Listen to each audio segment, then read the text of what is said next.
people use. You look at the broad jump, vertical, and bench press. Your broad jump tells you how the explosiveness you have moving forward. Vertical, the explosiveness you have in your hips. The bench press, upper body strength. Then athleticism. We looked at 3-cone drill. That's the one thing that matters more than any other, in my opinion, for an edge rusher, because you got to be able to change directions quick and bend, right? And what better than the 3-cone drill? You run up 5 yards, quick 90-degree turn, then make a 180, 90-degree turn, go another 5-7 yards to the cone, make a 180. Come back and then make a left, another 90-degree turn back to the cone. What we found is that I'm going to name, so I took the numbers from all the incoming defensive ends and I compared it to the best defensive ends right now. Another thing we looked at was production. And production I got by adding sacks and tackles for losses and divided by games played. So I'll give you the numbers for our prototypes. We looked at Khalil Mack, Myles Garrett, Joey Bosa, DeMarcus Lawrence, Aldon Smith, and Cameron Jordan, right? So you would say those are for the past few years, though they have been the best defensive ends. Yes. So it turns out all of them were 6'3" and taller, between around 260 to 275 pounds, except Cam Jordan, who was 287. So also what I did was took out the lowest number from each category for all 6. Came up with a baseline. Arm length, more than 33 inches. Broad jump, at least 116 inches. Vertical, more than 31 inches. Bench press 20 or more, and when you add the minimum up, the power index, which is broad jump, vertical, and bench press, is 170. It adds up to 170. So let's say Khalil Mack had a broad jump of 128, vertical was 40 inches, and bench press is 23. So you add those up, you get 191, right? So that is way higher than the baseline of 170 that we came up with looking at those. So we want to see 170 or higher in the power index, right? 3-cone, all of them had under 7.2 seconds. And under 7 seconds is really elite, like real good bend. I think Von Miller had 6.7 seconds, and you can see that on tape, how explosive he is coming around the corner. 20-yard shuttle. It's less than 4.4 seconds. And the 10-yard split I looked at, not the 40-yard dash, because there's no defensive end running 40 yards, right? So you looked at of course not. 10-yard split. So the first 10 yards. So how quickly, how much power do they have that they can quickly get to 10 yards, So when you're bending around the edge, how quickly can you get there? And production-wise, tackles for loss, plus sacks divided the number of games played. So all these guys had a production of more than 2. That means they had at least, tackle for loss and sacks combined, they had at least 2 per game. Yeah. So that was my baseline.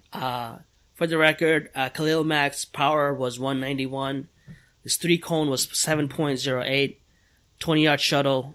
The baseline is 4.4. He was 4.18, 1.69 baseline for 10-yard split. He had 1.64, and his production was 2.23. So we're looking at these. If someone to go like in the top 10 pick, as a Raider, or where do they even if they didn't have production much, where do they rank in power and quickness to see what their ceiling is? Yeah. So if you look at power, if we sort these top prospects by power, the guy, 2 that really jump out is Bradley Chubb and Marcus Davenport. So Bradley Chubb, 181 power. and his vertical was 36 inches, which is a lot higher than the baseline, right? Marcus Davenport, 180 power. So they're both higher than the baseline. Dorrance Armstrong from Kansas, 168. Kyle Fitz from Utah, 180. He showed real good power. When you look at 3-cone drill, the one guy that stood out, two guys stood out, Sam Hubbard and Kyle Fitz, 6.88 3-cone drill, which is way below the baseline of 7.2. So under a 7 is just elite bend. So Sam Hubbard and Kyle Fitz showed that. And when it comes to production, my goodness, the most productive was Bradley Chubb, 2.75, which is our, and we set our elite baseline to 2, and he has 2.75. Marcus Davenport has 2.36, and you have Justin Lawler, Rasheem Green, and Duke Ejiofor, all with around 2.08, 2.1. And Harold Landry had, I forgot about Harold Landry.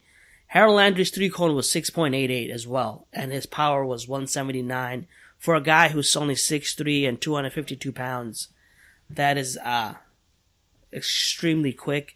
His 10-yard split was 1.59 seconds, which is the fastest in the class. Yeah. So his bend and his explosiveness was through the roof, and his power.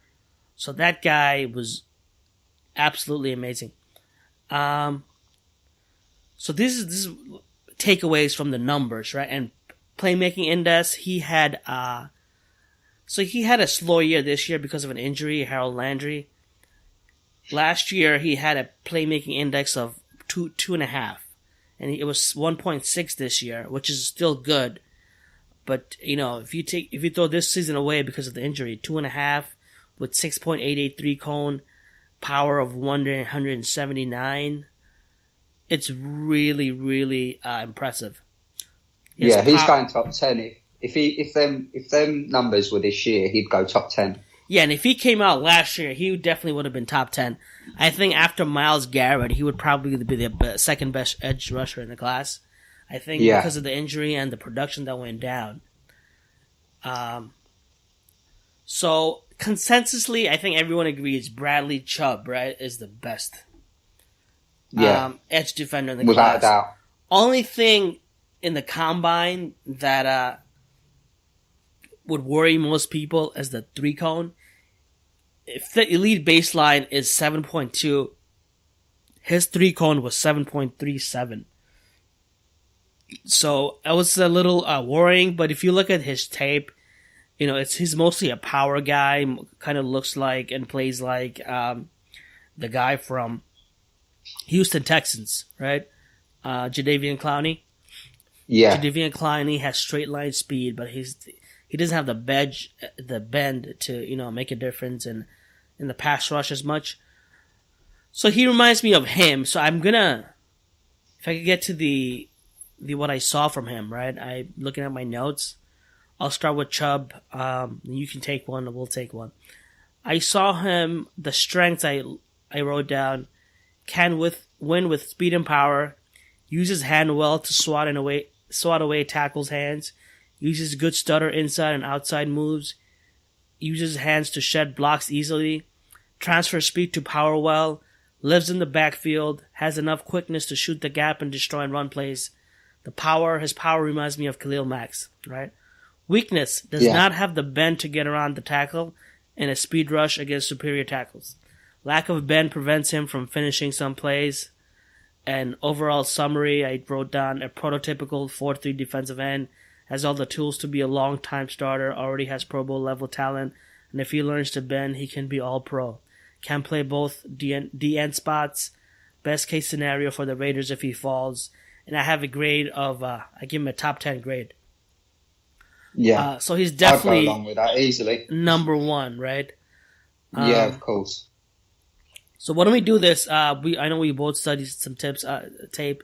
I'll go over one guy and give you his power. Like Bradley Chubb's only thing that's negative in the combine I saw was a 3-cone. His production's off the roof. So that's our one of our prospects. I would say that was our first prospect, right? Yeah. So why don't you take one of these guys that you looked at and give us, and we'll go back and forth. Yeah. Well, I just wanted to take a look at Sam Hubbard. Right. You know, he's got a good height, 6'5", weight 265, so he's around the mark there. He's projected to go. I mean, it's tough to call it really, but maybe like to the end of the first round, maybe the second round. Listen, I mean, different sides have different projections. We're just gonna go with what we think, and we'll see how we stack up with those guys. Yeah, I can see him going early in the second. I think there's quite a few decent edge rushers, but I think that he is one that could stand out. I'm pretty sure that a lot of teams will be high on him because he played for a good school as well in Ohio State, so he's going to get the coverage. But the strengths I found when I watched him, he had a consistent pad level. You know, they weren't dropping or too high. It was consistent. He seemed to have the awareness on the field to make plays. You know, a good football intelligence. He was quick to spot when play action was happening. He's got high motor. He doesn't stop. He's elusive to tackles and uses his hands very well. For me, he's an ideal strong side defensive end in a 4-3 in Gunther's system. But his weaknesses that have been thrown around are he's more of a worker than an athlete. But I don't tend to really agree with that. I think an athlete is determined in many different aspects. I think that he could add that element to his game, you know, when they get coached and, you know, they hit the gym and stuff and do work.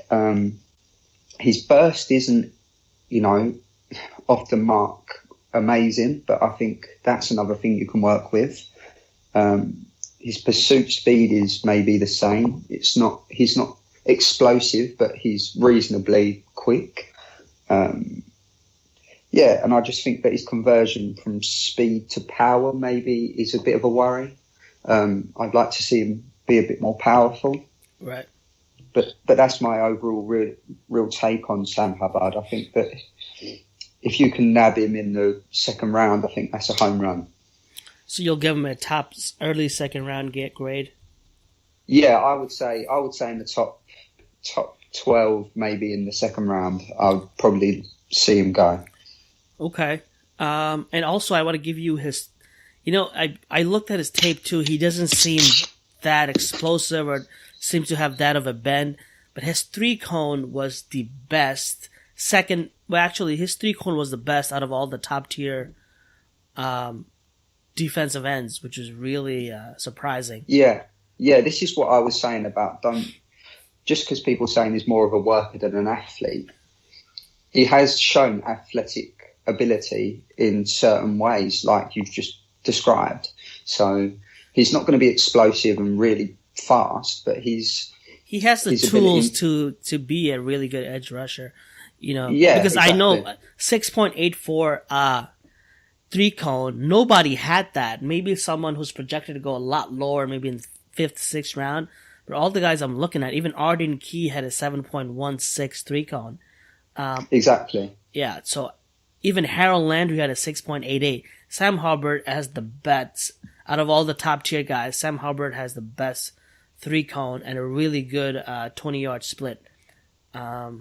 So I think coaches can take it out of him. Maybe he was not asked to do that, do a lot of bending and just hold the edge. So he's a really intriguing prospect as well. Yeah, don't forget he was probably asked to do more things than just rushing in his school career. Right. So maybe just bringing him in just for that purpose might actually help him flourish, you know, into that sort of role more. Marcus Davenport, I'm going to be a little more negative about him than most people. He reminds me of he's more of a project now, but let's give you his numbers Ferg before I go into the break.